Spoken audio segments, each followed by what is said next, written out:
এ আমার নিজের, একান্ত নিজের, নিজের আবিষ্কার। শুধু দুঃখ এই যে এই আবিষ্কার আমি পৃথিবীর সামনে আনতে পারছি না। না না, দুঃখ কিসের?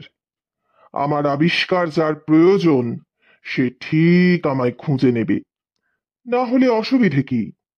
আমি তাকে খুঁজে নেব। এ তো আমার অহংকার, আমার আবিষ্কার, আমার অহংকার। নমস্কার বন্ধুরা, ঝিমলির সাথে রহস্য গল্পে আপনাদের সকলকে স্বাগত। আজকের গল্প কালকূট। গল্পটি ভালো লাগলে লাইক, শেয়ার এবং কমেন্টসের জন্য অনুরোধ রইল। যে সকল বন্ধুরা এখনো চ্যানেলটি সাবস্ক্রাইব করেননি তাদের কাছে অনুরোধ চ্যানেলটি সাবস্ক্রাইব করে চ্যানেলের বন্ধু হবার। আর যে সকল বন্ধুরা ইতিমধ্যেই চ্যানেলটি সাবস্ক্রাইব করেছেন তাদেরকে আমার অনেক ধন্যবাদ। আজকের গল্প কালকূট। রাস্তা দিয়ে বেশ অন্যমনস্ক হয়েই হেঁটে চলেছে অর্ণব। মাথায় চিন্তার একটা স্রোত বয়ে চলেছে। ইচ্ছে করেই হেঁটে যাচ্ছে, মাথাটা যদি একটু হালকা হয়। একাধিক সমস্যা অর্ণবের মাথাটাকে ঘেঁটে দিয়েছে। সমাধানের পথ খুঁজে চলেছে সে। অফিস থেকে দুদিন হলো ছুটি নিয়ে এসেছে সে। তার মাসতুতো বোন অপালার আকস্মিক মৃত্যু তাকে ভেঙে দিয়েছে। অপালা আর সে পিঠোপিঠি। ছোটবেলা থেকে খুনসুটি, দুষ্টুমি, ঝগড়া, মারপিট থেকে কখন যেন খুব ভালো বন্ধু হয়ে উঠেছিল দুজনে। কোনো সমস্যা উপস্থিত হলে ভাই বোন নিজেদের মধ্যে আলোচনা করত সবার আগে। আবার কোনো ভালো খবরও ভাগ করে নেয় নিজেদের মধ্যে সবার প্রথম। সেই অপুর হার্ট অ্যাটাকে হঠাৎ মৃত্যু। সময় পাওয়া যায়নি, তার আগেই সব শেষ। খবর পেয়েই ছুটে এসেছে অর্ণব। এক্কেবারে ভেঙে পড়েছে অপালার অকাল মৃত্যুতে। তার সঙ্গে যুক্ত হয়েছে আর এক ঝামেলা। সেটা অবশ্য মাসখানেক ধরেই চলছে। সব মিলিয়ে পাগল পাগল লাগছে। কেন যে অর্ণা? অন্যমনস্ক হয়ে চলতে চলতেই কানে এলো কে যেন ডাকছে, এই অর্ণব, অর্ণব। তাকিয়ে দেখলো সৌভিক, ওর কলেজ ফ্রেন্ড। রাস্তার ওপাশ থেকে ডাকছে। অর্ণব এগিয়ে গেল। এবার আসি সৌভিকের কথায়। আজ মনটা বেশ খুশি খুশি সৌভিকের। সৌভিক একজন মেডিকেল রিপ্রেজেন্টেটিভ। সকালে ঘুম থেকে উঠে সৌভিকের অভ্যেস একটু ব্যায়াম করে নেওয়া। শরীরটা ঝরঝরে লাগে। এরপর স্নান সেরে ব্রেকফাস্ট করে বেরিয়ে পড়তে হবে নির্দিষ্ট ডাক্তারের চেম্বারের উদ্দেশ্যে। সেখানে কলিগদের সঙ্গে অপেক্ষা করতে হবে ডাক্তারের পারমিশনের। তারপর সেই গতে বাঁধা, Good morning, doctor. Thank you for giving me your time today. I am here to discuss our new medication for hypertension, etc., etc. আজ ডক্টর দেবাশিস সোমের ওখানে দেখা হলো অনিক, রিতম আর সাবর্ণর সঙ্গে। সবার মুখে ঘুরছে সেই গরম গরম আলোচনা। শহরে হঠাৎ করে হৃদরোগে আক্রান্ত মৃত্যুর হার উল্লেখযোগ্যভাবে বেড়েছে। লক্ষণীয় বিষয় হলো যে এরা সবাই অল্প বয়সী মেয়ে। 18-20 থেকে 27-28 বছরের মেয়েরা এই তালিকায় আছে। এটাই সবাইকে ভাবাচ্ছে। কিন্তু এত অল্প বয়সী মেয়েদের হার্ট অ্যাটাকে মৃত্যু কিভাবে হচ্ছে বোঝা যাচ্ছে না। আরে মেয়েগুলোরও বলিহারি যাই, এত ফাস্ট ফুড খায়, আর কোনো চয়েস নেই। রাস্তাঘাটে যেখানে সেখানে দাঁড়িয়ে পড়লো ফাস্ট ফুড খেতে। শহরে আগাছার মতো গজিয়ে উঠেছে ফাস্ট ফুড সেন্টার। কি তেল ব্যবহার হচ্ছে, কি উপকরণ থাকছে, স্বাদ বাড়ানোর জন্য কি দিচ্ছে তার তো ঠিক নেই। হলেই হলো আর কি, রিতম বলল। যা বলেছিস, ঘরের খাবার আর কারো ভালো লাগে না, যত সব। অনেক রিতমকে সাপোর্ট করলো। সৌভিক বলল, হ্যাঁ, এক সময় কিছু করারও থাকে না। আমি যখন কাজ সেরে ঘরে ঢুকবো পেটে ছুঁচোয় ডন বৈঠক মারে। আমিও রাস্তা থেকেই কিছু খেয়ে ফিরি। সাবর্ণ বলল, তোমার কথা আলাদা, তুমি তো এখানে একা থাকো, কি করবে? বাড়ি ফিরে খাবার তৈরি করে তারপর খাওয়ার ধৈর্য আর থাকে না। এবারে চটপট বিয়ে করে ফেলো, বাড়ি ফিরে ঘরে তৈরি গরম গরম খাবার পেয়ে যাবে। সৌভিক হালকা হাসলো, বলল, ফাস্ট ফুডের সঙ্গে সিগারেট আর অ্যালকোহলের প্রতি আসক্তি বাদ দিচ্ছ কেন? চারদিকে তাকাও, ছেলেদের থেকে মেয়েদের হাতে সিগারেট বেশি। সৌভিকের কথা শেষ হতে না হতেই ডক্টর সমীর কম্পাউন্ডার ওদের ভেতরে যেতে বললেন। আজকের দিনটাও বেশ মন মতো কাটল সৌভিকের। সব কাজ ভালোভাবেই হয়েছে। আজকেও দিনের শেষে একটা পরিতৃপ্তির হাসি হাসল সে। বাড়ি ফেরার পথে রোড সাইড ছোট একটা রেস্তোরাঁতে দাঁড়ালো। বাড়ি ফিরে খাবার জন্য একটা এগ চিকেন রোল আর রাতের জন্য রুটি তড়কা পার্সেলের অর্ডার দিয়ে ওয়েট করছে। চোখে পড়ল রাস্তার ওপাশ দিয়ে যাচ্ছে অর্ণব। চলার ভঙ্গিতে উদাস ভাব, মাথা নিচু করে অন্যমনস্ক হয়ে হেঁটে চলেছে। এই অর্ণব, ডেকে উঠল সৌভিক। শুনতে পেল না অর্ণব, নিজের চিন্তায় মগ্ন সে। আবার ডাকলো সৌভিক। চমকে তাকালো অর্ণব, তারপর ধীর পায়ে রাস্তা ক্রস করে এগিয়ে এলো। কিরে, কেমন আছিস? অনেক দিন পর তোর সাথে দেখা। কি করছিস তুই? সৌভিক বলল। হ্যাঁ, কলেজ থেকে বেরোনোর পর এই দেখা তোর সাথে। আসলে শহরে ছিলাম না তো। ও, তা কোথায় ছিলিস এতদিন? মুর্শিদাবাদে আছি। মুর্শিদাবাদে কেন? আমার পোস্টিং এখন মুর্শিদাবাদে। মুর্শিদাবাদে পোস্টিং? কিসে জব করছিস বললি না তো? বিসিএস পাশ করেছি, মুর্শিদাবাদে পোস্টিং আছে। তুই কি করছিস সৌভিক? সর্বরী কেমন আছে? সর্বরীর নামটা শুনে যেন মনে মনে বিদ্যুৎ পৃষ্ঠ হলো সৌভিক। ফিরে গেল কলেজের দিনগুলিতে। কি সব দিন গেছে! সর্বরী শুধু ওর গার্লফ্রেন্ড ছিল না, ওরা একসাথেই থাকতো, লিভ টুগেদার। সৌভিক নিজে পুরুলিয়ার ছেলে। কলেজে এসে একজন বন্ধুর সঙ্গে একটা ফ্ল্যাট ভাড়া নিয়ে থাকতো। সর্বরীও থাকতো তুলিকার সাথে একটা ফ্ল্যাট ভাড়া করে। কলেজ ক্যান্টিনে আড্ডা, ক্লাসের পর দল বেঁধে ঘুরতে যাওয়া, এসবের মাঝেই মন দেওয়া নেওয়ার পালা শেষ হলো। তারপর জীবনে এলো প্রেমের জোয়ার। কেউ কাউকে ছেড়ে থাকতে পারতো না। সৌভিক, সর্বরী দুজনেই তাদের বন্ধুদের সঙ্গে শেয়ার করা ফ্ল্যাট ছেড়ে দুজনে একটা ফ্ল্যাট নিয়ে থাকতে লাগলো। কি সব উদ্দাম দিনগুলো কেটেছে তখন! কোথায় গেল সেই সব দিন? চোখের কোণটা একটু আর্দ্র হলো হয়তো। কোনো রকমে নিজেকে সামলে নিয়ে সৌভিক বলল, আমি মেডিকেল রিপ্রেজেন্টেটিভ। সর্বরী আমাকে ছেড়ে চলে গেছে। সে কি রে সৌভিক, তোরা তো একসঙ্গেই থাকতিস, কলেজেও তোদের সবাই একসাথেই দেখতো, কেউ কাউকে ছেড়ে এক মুহূর্তও থাকতিস না, ক্লাসেও সবসময় পাশাপাশি বসতিস, পুরো কলেজ তোদের ভালোবাসা দেখে অবাক হয়ে যেত। অর্ণব বলল। সৌভিক বলল, আমার কথা ছাড়, তোর কথা বল। থার্ড ইয়ারে গিয়ে তুইও তো প্রেমে পড়েছিলিস। ওই যে ফার্স্ট ইয়ারের অদনা, দারুণ রবীন্দ্রসঙ্গীত গাইতো। তোদের দেখে মনে হতো হ্যাঁ, চোখের চাহনিও অনেক কথা বলে, এভাবেও প্রেম হয়। খুব মার্জিত ছিলিস তোরা। কলেজ ক্যাম্পাসে মাঝে মাঝে দলছুট হয়ে তোদের গল্প করতে দেখা যেত। আমরা বলতাম ভালো ছেলে মেয়েরা এইভাবেই প্রেম করে। তা অর্ণা এখন কোথায়? অর্ণা? হ্যাঁ হ্যাঁ, ওই আছে আছে তো।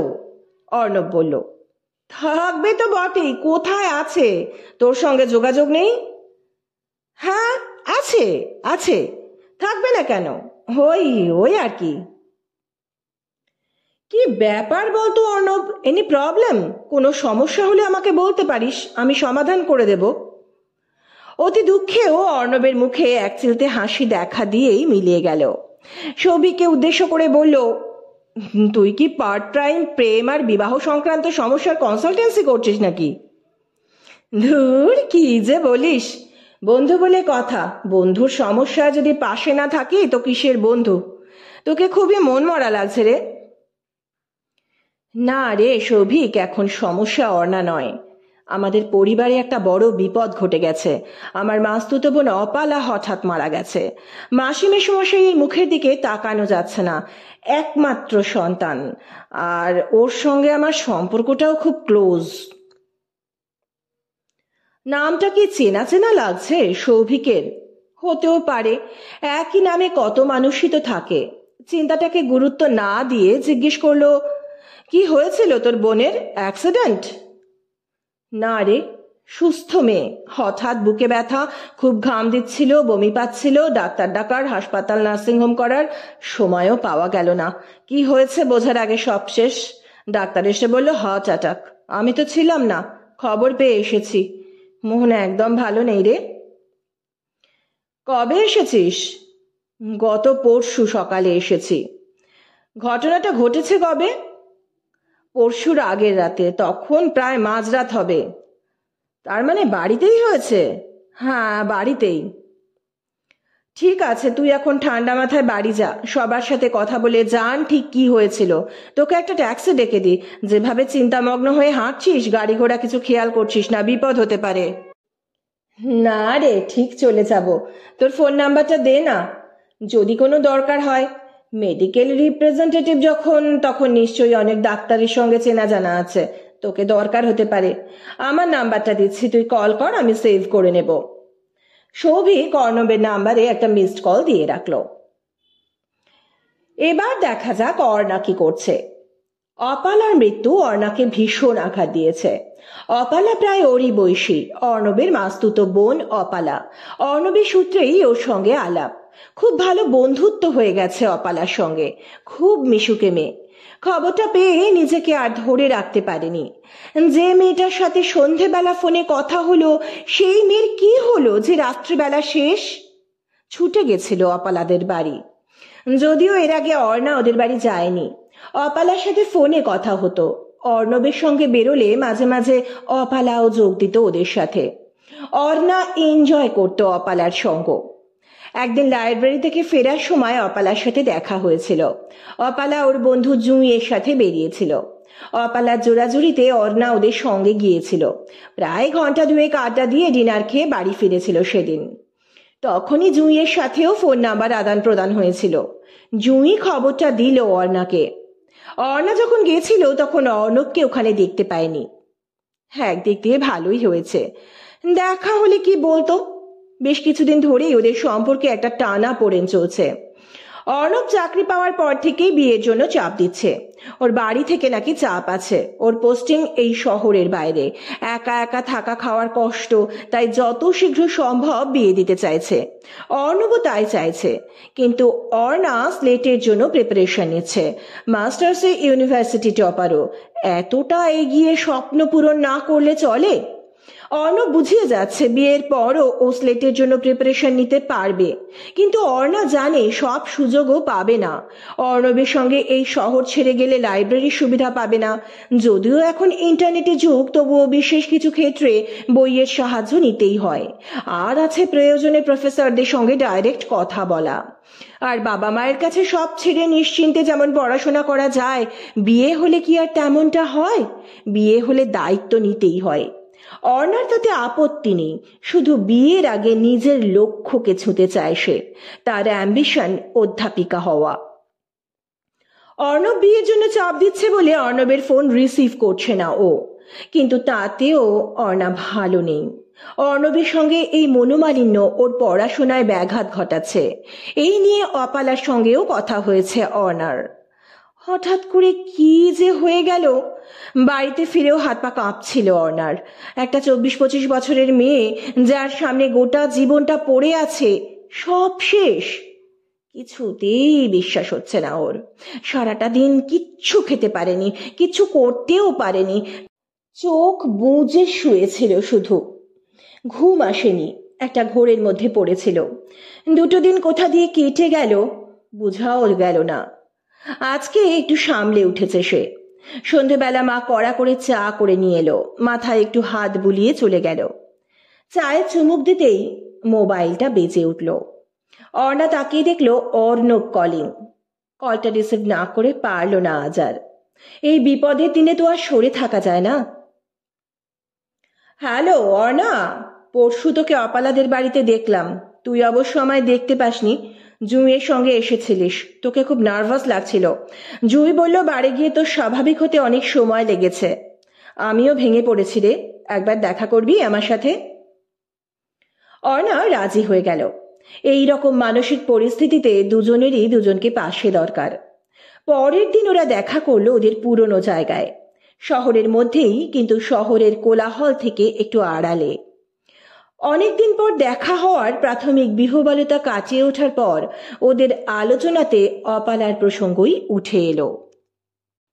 ইদানিং কাজের চাপে অপুর সাথে ফোনে কথা বলা কমে গেছিল। তোর সাথে কি অপুর যোগাযোগ ছিল? তুই কি জানিস ওর ইদানিং কোনো শরীরে সমস্যা হচ্ছিল কিনা? অর্ণব জানতে চাইল। হ্যাঁ, যেদিন এই দুর্ঘটনাটা ঘটলো সেই দিন সন্ধেবেলা ওকে ফোন করেছিলাম, আর সেটাই তো আমি ভুলতে পারছি না। ওর সাথে কথা বলার কয়েক ঘন্টার মধ্যে কি হয়ে গেল। আমি ওকে ফোন করেছিলাম একটা দরকারে। আমাদের হাউজিং কমপ্লেক্সে একটা মেয়ে 11-এ পড়ে, ওর কম্বিনেশনে হিস্ট্রি আছে। আমার কাছে একজন প্রাইভেট টিউটরের খোঁজ করছিল। অপালা হিস্ট্রিতে মাস্টার্স করেছে বলে আমি ওকে ফোন করেছিলাম, যদি ও নিজে পড়ায় অথবা না পড়ালে যদি ভালো কোনো টিউটরের সন্ধান দিতে পারে তাই। অর্ণা বলল।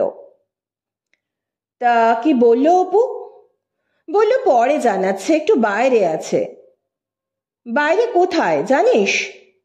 না, তা কিছু বলল না, প্রায় সাথে সাথেই ফোন রেখে দিল। তবে তবে কি? মনে হলো কোনো রেস্টুরেন্টে ছিল। আমি যখন কথা বলছিলাম শুনলাম কেউ বলছে, অপা তুমি চিকেন কর্ন স্যুপ নেবে। অপা? কে ছিল অপুর সঙ্গে?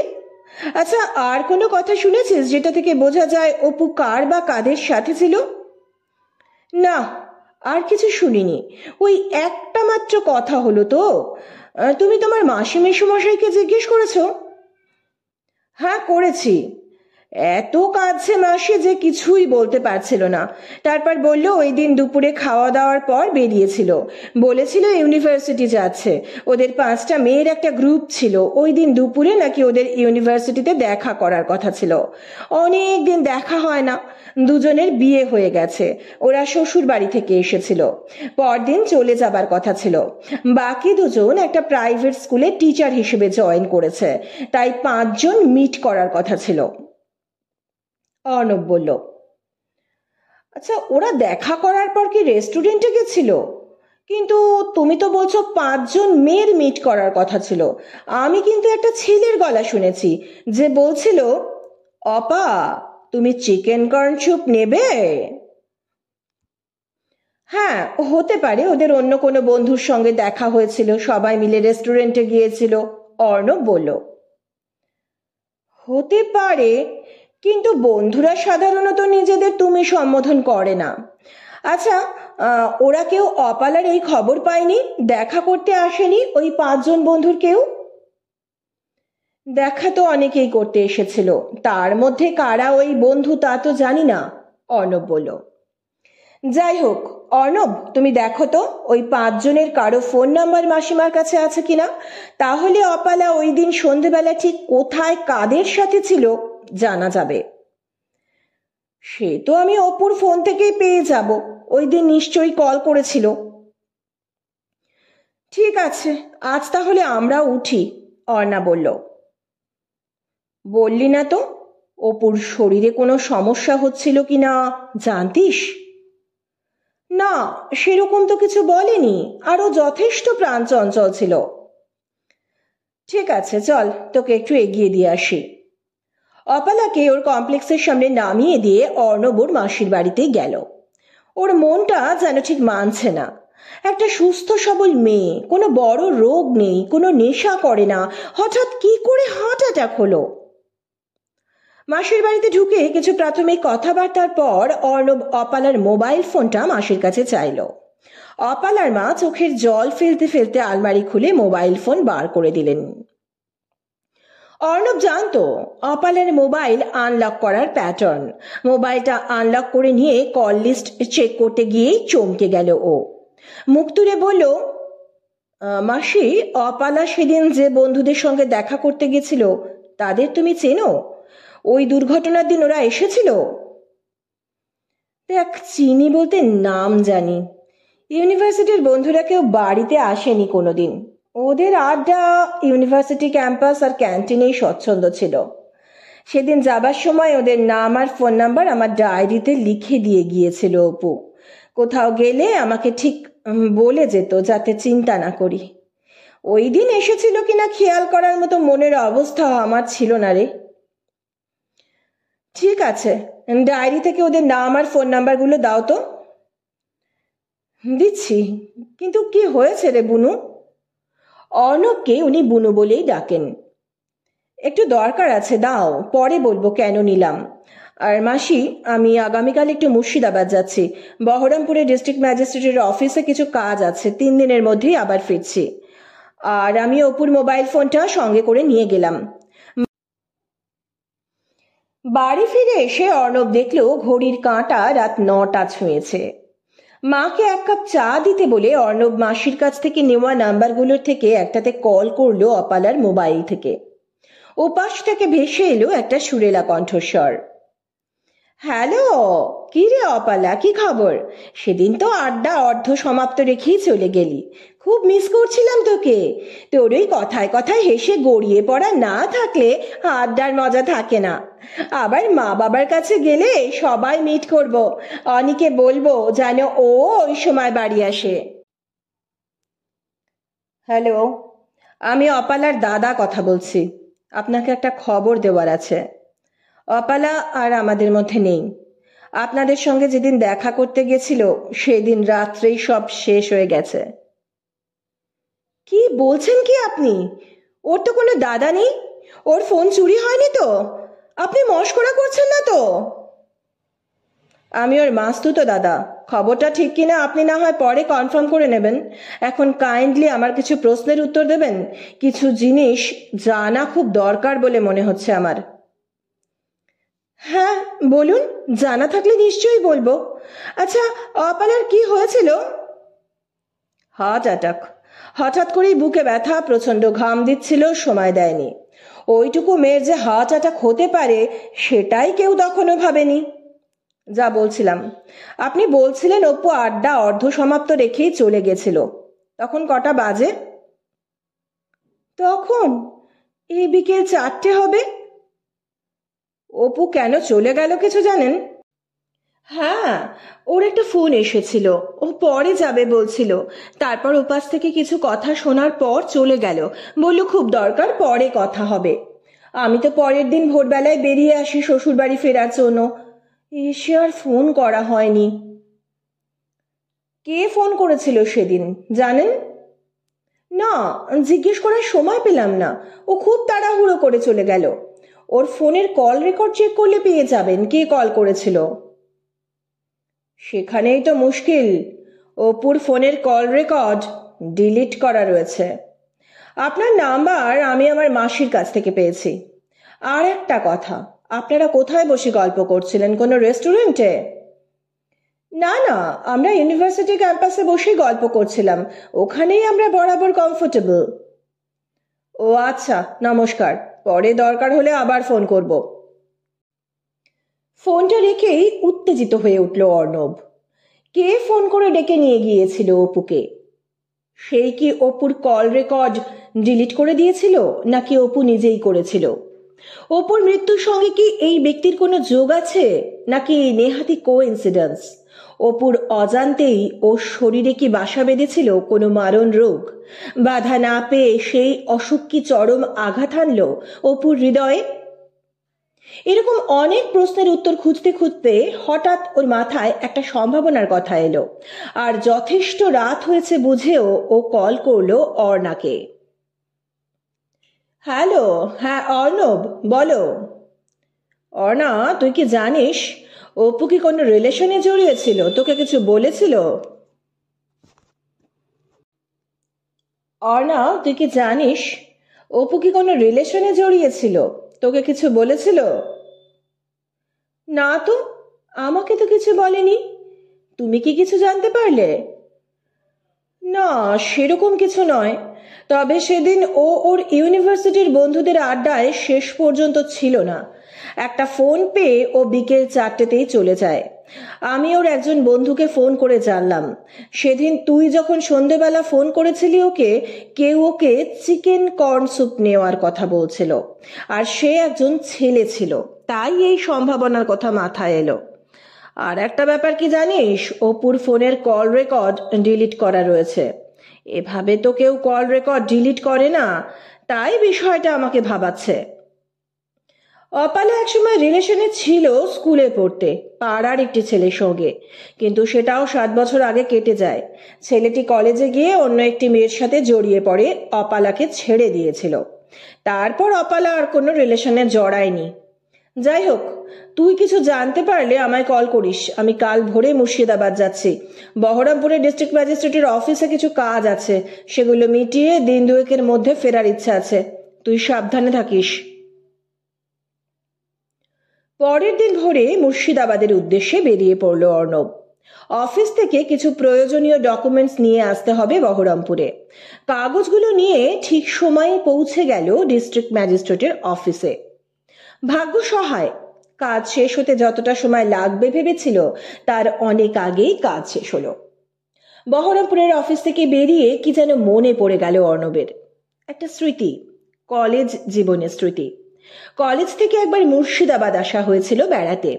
বহরমপুরে হোটেলে উঠেছিল সবাই। সকালে ফেরার আগে সরবরি গিয়েছিল বাড়িতে দেখা করতে। সরবরির বাড়ি বহরমপুরে। সরবরির সাথে কয়েকজন বন্ধুও গেছিল ওর বাড়ি। অর্ণবও ছিল সেই দলে। অফিসের কাজ তাড়াতাড়ি শেষ হয়ে গেলে বলে অর্ণব ভাবল একবার সরবরিদের বাড়ি থেকে দেখা করে যাবে। সৌভিক সেদিন বলল সরবরি ওকে ছেড়ে চলে গেছে। এখন কি করছে, কোথায় আছে, বিয়ে করেছে কিনা জানতে ইচ্ছে করলো অর্ণবের। কলেজের দিনগুলো বড় মধুর ছিল। বন্ধু বান্ধবরা ভরিয়ে রেখেছিল জীবনটাকে।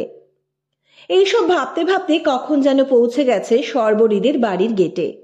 একটু ইতস্তত করে কলিং বেলে হাত ছোঁয়ালো সে।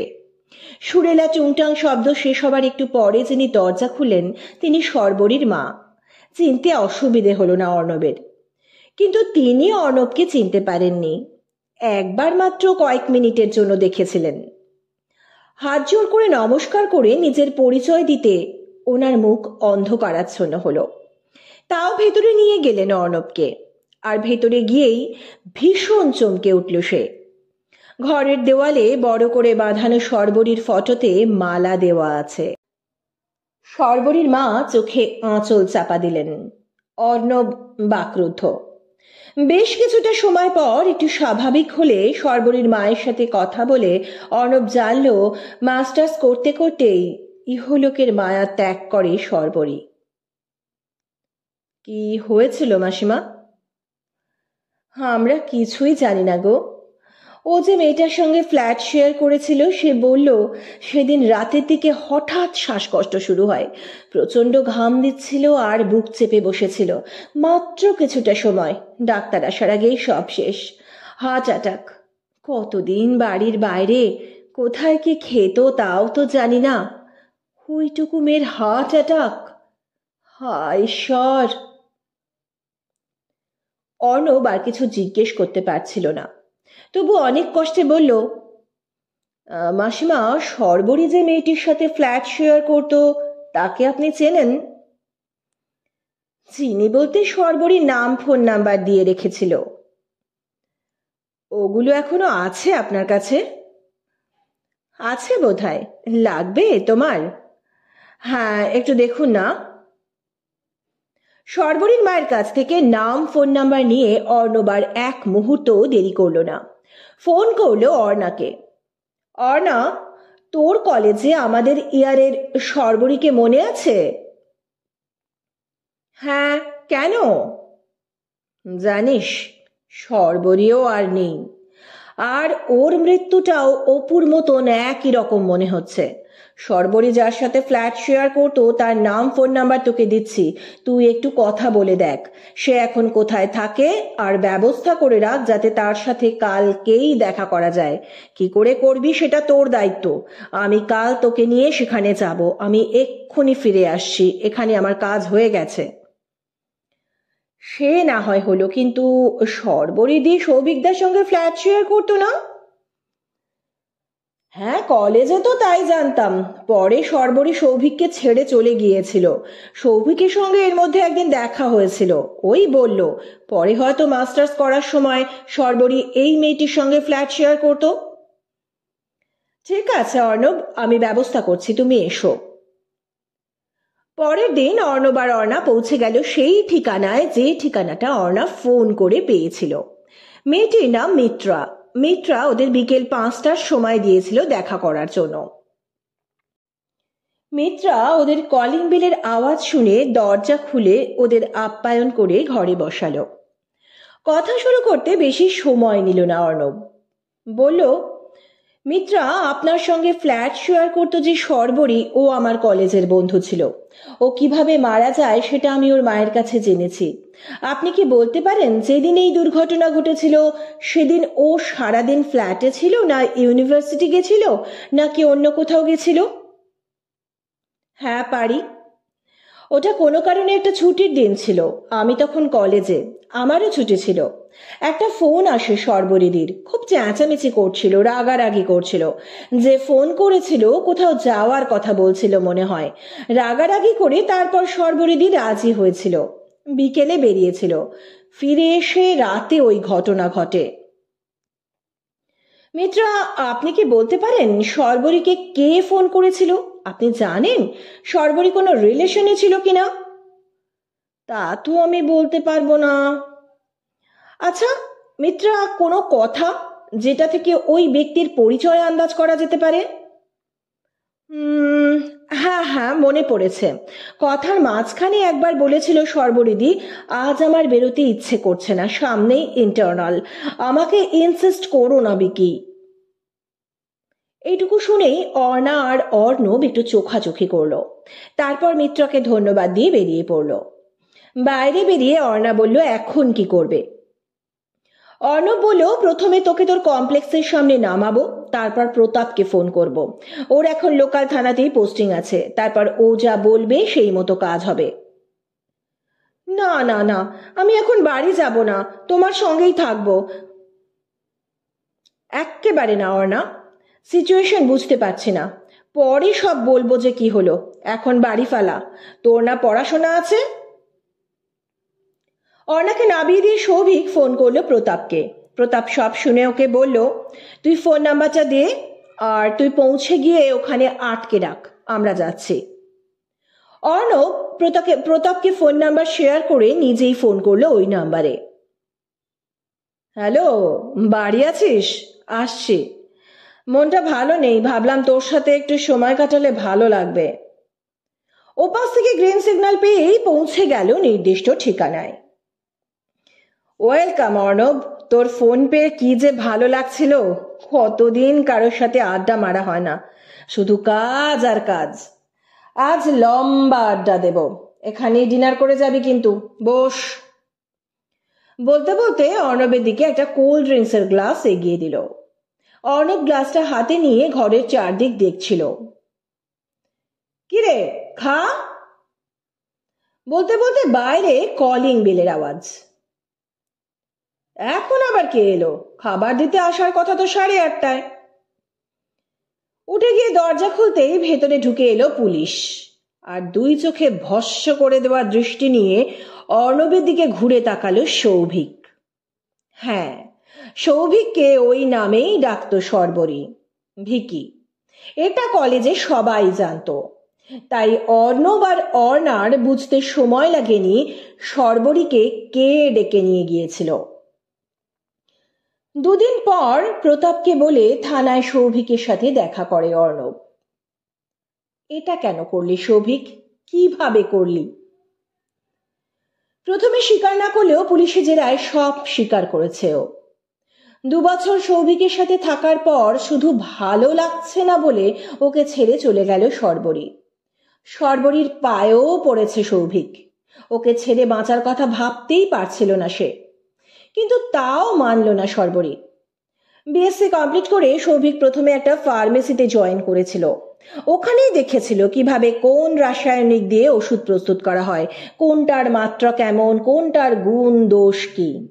নিজের বুদ্ধি তো ছিলই, ওখানকার বিভিন্ন রাসায়নিক মিশিয়ে নিজেই একটা বিষ তৈরি করেছিল, যেটা দেখতে একদম জলের মতো, বর্ণহীন, গন্ধহীন, স্বাদহীন একটা পদার্থ, যে কোনো খাবারে মাত্র 4 ফোঁটা মিশালেই কাজ হয়ে যাবে। তবে বিষক্রিয়া শুরু হবে খাবার 6 থেকে 7 ঘন্টা পর। মারা যাবে হার্ট অ্যাটাক হয়ে। সিমটম হার্ট অ্যাটাকের। বিষক্রিয়ার কথা কারোর মনেও আসবে না, কেউ সন্দেহ করবে না। আবিষ্কার করে কুকুর বিড়ালের ওপর প্রয়োগ করে নিশ্চিত হয়ে তারপর ফার্মেসি ছেড়ে দেয় সে। মেডিকেল রিপ্রেজেন্টেটিভ হিসেবে কাজে যোগ দেয়। এর কিছুদিন পর সর্বরীকে ফোন করে বলে ও দেশ ছেড়ে চলে যাচ্ছে চাকরি নিয়ে। সর্বরীকে শেষবার দেখতে চায়। তারপর রেস্টুরেন্টে ডেকে নিয়ে স্যুপের সাথে মিশিয়েছিল ওই বিষ। সর্বরীর কাছ থেকে ফোন নিয়ে কিছু ছবি দেখার ছলে তার কল রেকর্ডটাও ডিলিট করে দিয়েছিল সে। অপালার সাথে যে ছেলেটির সম্পর্ক ভেঙেছিল 7 বছর আগে, সে আবার অপালাকে ফিরে পেতে চাইছিল। অপালা রাজি হচ্ছিল না। ছেলেটি ক্রমে ভেঙে পড়ছিল। সেও মেডিকেল রিপ্রেজেন্টেটিভ। ওখান থেকেই আলাপ সৌভিকের সাথে। সৌভিককে সব কথা খুলে বলতে সৌভিকই এই বুদ্ধি দেয়, তোমার নয় তো কারোর নয়। একইভাবে অপালাকে ডেকে বিষ দেয় ছেলেটি। ফোনের কল রেকর্ড ডিলিট করে দেয়। তখন অবশ্য সৌভিক জানতো না যে অপালা অর্ণবের কাজিন। এরকম অনেককেই দিয়েছে সৌভিক। নিজের আবিষ্কারের সার্থকতা দেখতে কার না ভালো লাগে। পুরোটা শুনতে পারলো না অর্ণব। বেরিয়ে এলো থানা থেকে। ভয়ঙ্কর একটা কষ্ট দলা পাকিয়ে উঠল অপালার জন্য। একটা নিষ্পাপ নির্দোষ মেয়ের গোটা জীবন চলে গেল এক উন্মত্ত পাগলের জন্য। অর্ণব মনে মনে প্রার্থনা করল, ঈশ্বর যেন ওকে আর ওর মতো বাকি সব মেয়েকেই শান্তি দেন। বন্ধুরা, কালকুট শেষ হলো। শীঘ্রই আসছি আরেকটি নতুন গল্প নিয়ে। সুস্থ থাকবেন, ভালো থাকবেন। নমস্কার।